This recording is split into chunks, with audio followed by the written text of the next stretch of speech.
Hello friends, आपका स्वागत है एक बार फिर से नए वीडियो में। और आज इस वीडियो में बात करेंगे खासतौर पर पेंशनर्स के लिए एक और बड़ी खुशखबरी। सरकार का बड़ा ऐलान, अब आपको न्यूनतम पेंशन 10,000 निश्चित रूप से मिलने वाली है। जी हाँ, बात करेंगे एक ऐसे बड़े अपडेट के बारे में जो सरकार द्वारा शुरू किया गया है, जिसका आप लाभ अगले साल यानी 2025 से ले सकते हैं। केंद्र के सभी कर्मचारियों के लिए यहाँ पर बड़ी अपडेट है। जो भी पेंशन ले रहे हैं पेंशन धारकों को अब आगे आने वाले समय में बड़े तोहफे दिए जाएंगे।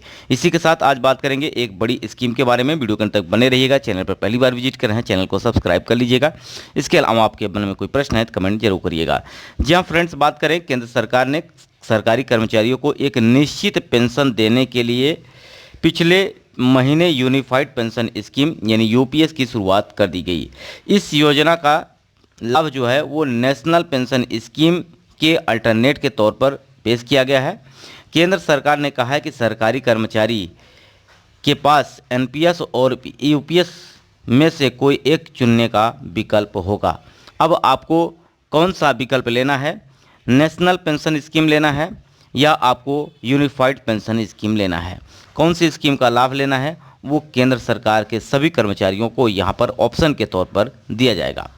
यूपीएस के तहत अगर बात की जाए तो जो कर्मचारी 25 साल की सेवा पूरी किए बिना रिटायर होते हैं वो सभी पेंशन पाने के योग्य हैं।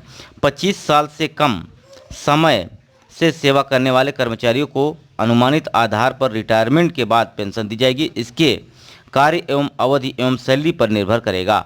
वहीं इस योजना के तहत न्यूनतम मासिक पेंशन 10,000 रुपये आपको उपलब्ध कराई जाएगी। जो न्यूनतम 10 साल की सेवा के बाद रिटायरमेंट लेते हैं उनको सरकार की तरफ से यहाँ पे न्यूनतम पेंशन 10,000 रुपये आपको दी जाएगी।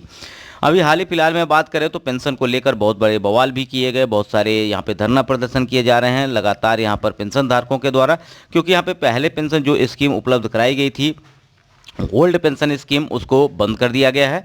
अब ओल्ड पेंशन की अगर हम बात कर लेते हैं तो ओल्ड पेंशन स्कीम के अंतर्गत आप सभी पेंशनर्स को आपकी सैलरी से कोई डिडक्शन नहीं होता था, कोई कटौती नहीं होती थी, फिर भी आपकी बेसिक सैलरी आपको वहाँ पे पेंशन के तौर पर दी जाती थी। लेकिन केंद्र सरकार ने इस सभी पेंशन को बंद कर दिया। अब आगे आने वाले समय में आपको जो पेंशन दी गई वो दी गई आपको एनपीएस के माध्यम से, नेशनल पेंशन स्कीम के माध्यम से।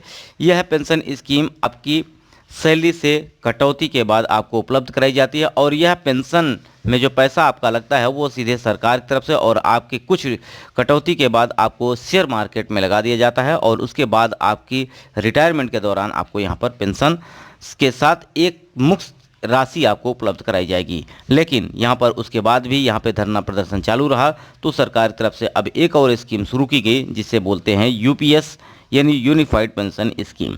इसके अंतर्गत आपकी बेसिक सैलरी जो होगी उसका 50% आपको मिलेगा। साथ ही साथ यह पेंशन योजना जो है वो आपकी सैलरी से भी कटौती होगी। जिन कर्मचारियों की सर्विस 10 से 25 वर्ष के बीच है उनकी पेंशन राशि का कैलकुलेशन उनके कार्यकाल के अनुसार अनुपातिक रूप से की जाएगी। साथ ही इसमें महंगाई राहत भी दिया जा सकता है। खास तौर पर बात करें सरकार की तरफ से पेंशन स्कीम केंद्र सरकार के नागरिकों को उपलब्ध कराई जाएगी। यहाँ आपकी सैलरी से जो कटौती होगी उसका 50% आपकी बेसिक्स का आपको पेंशन के तौर पर उपलब्ध कराया जाएगा। यहाँ पर पेंशन स्कीम को लेकर बहुत सारे बवाल, बहुत सारे धरना प्रदर्शन लगातार जारी हैं। अगर बात करें यहाँ पर जो ईपीएस 95 के तहत यहाँ पर आपको पेंशन उपलब्ध कराई जा रही है, वहाँ पर आपको 1,000 रुपये पेंशन दी जा रही है, जिसके तहत प्राइवेट सेक्टर में काम कर रहे यहाँ पर पेंशनर्स के लिए एक और बड़ी चुनौती जो कि आपको यहाँ पर पेंशन के लिए जद्दोजहद करनी पड़ रही है। जैसे कि बात की जाए कि आए दिन आपको यहाँ पर सरकार की तरफ से सांत्वना दी जाती है कि आपकी इस पेंशन स्कीम में बढ़ोतरी की जाएगी, लेकिन हाल ही फिलहाल में अभी कोई ऐसा ऐलान नहीं किया गया है और ना ही अभी आपकी कोई सरकारी आधिकारिक यहाँ पर जो कि सूचना निकल के आ रही है। देखिए यहाँ पर फ्रेंड्स, लगातार सामाजिक सुरक्षा पेंशन या सरकारी कर्मचारी या ईपीएस के माध्यम से ले रहे पेंशन के लिए यहाँ पर सरकार की तरफ से अभी जो पेंशन स्कीम है वो आपको बनी हुई है। यानी लगातार आपको यहाँ पर धरना प्रदर्शन के बावजूद भी अभी सरकार की तरफ से कोई एक्शन नहीं लिया गया। बात करें पेंशन अमाउंट की तो पिछले 12 महीने में मिले औसत बेसिक सैलरी का 50% होगा। यानी यहाँ पर आपको जो पेंशन मिलेगी उसका 50% मिलेगा आपकी बेसिक का। न्यूनतम योग्यता सेवा की बात की जाए तो 25 वर्ष से कम नौकरी करना जो कि अनिवार्य है, यानी आप 25 साल से कम या 10 साल तक आप नौकरी करें अगर 25 साल से भी कम आप यहाँ पे नौकरी करते हैं या 10 साल से कम करते हैं तो आपको पेंशन का लाभ शायद बहुत ही कम मिलेगा।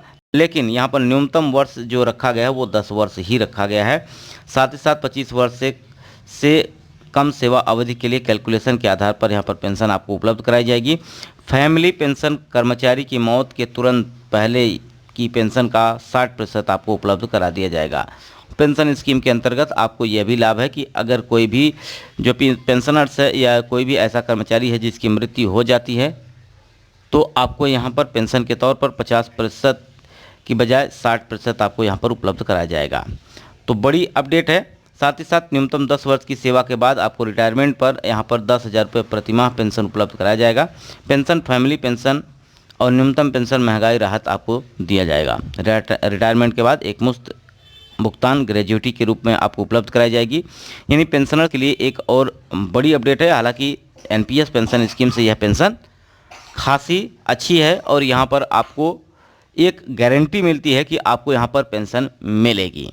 ठीक है, तो यहाँ पर ये अपडेट है सभी पेंशनर्स के लिए। ये वीडियो आपको कैसा लगा कमेंट बॉक्स में जरूर बताइए। इसके अलावा आपके मन में कोई प्रश्न कमेंट करिएगा। वीडियो यहीं समाप्त करते हैं। नमस्कार, जय हिंद।